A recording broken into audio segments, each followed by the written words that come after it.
शर्मा जी, आज supreme court का अंतरिम आदेश प्राप्त हुआ है जिसमें भोजशाला के समीप ही जो है वो नमाज के लिए प्रशासन को निर्देश जारी हुए हैं। क्या प्रतिक्रिया इस पूरे? देखिए, हाई कोर्ट और सुप्रीम कोर्ट का जो आदेश आया उस दोनों ने स्पष्ट कर दिया है कि भोजशाला माँ सरस्वती का मंदिर है, उसमें जो अवैध नमाज होती थी उसको अवैध घोषित किया है, मतलब अब मस्जिद नहीं है। तो अभी जो आदेश आया है कि भोजशाला परिसर के निकट ओपन स्थान पर, परिसर मतलब 100 मीटर संरक्षित और 300 मीटर आरक्षित, कुल मिला के 300 मीटर के बाहर कहीं भी हो।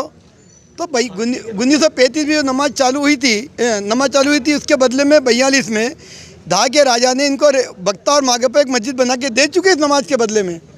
रहमत मस्जिद कोई दूरी या स्थान का नहीं, परिसर के बाहर उसमें सटा हुआ स्थान स्पष्ट लिखा। देखिए, स्पष्ट कर दो कि बसंत पंचमी जो आदेश आया था हाईकोर्ट का, उसमें लिखा था भोजशाला परिसर में अलग अलग व्यवस्था की जाए, नमाज और पूजा की दोनों के रास्ते अलग हो।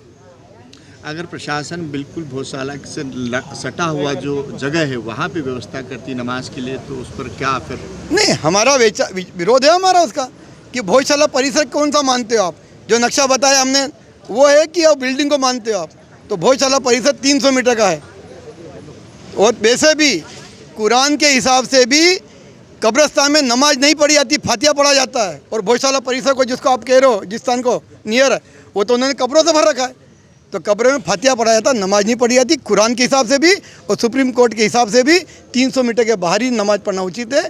धा की शहर और अमन शांति की दुआ की जवाबदारी आपने ले रखी स्थायी। आप बोलते भी हो कि शहर और अमन शांति के लिए हमने दुआ करी, तो इस बार अभी स्थायी नमाज बाहर पढ़े। चर्चा हुई कलेक्टर से मिलने पहुंचे? हमने उनको अपना निवेदन दिया है। उन्होंने कहा है कि कोर्ट का जो आदेश आया है, आपका जो आवेदन दिया आपने, हम उसका अवलोकन करके उचित मार्ग निकालेंगे।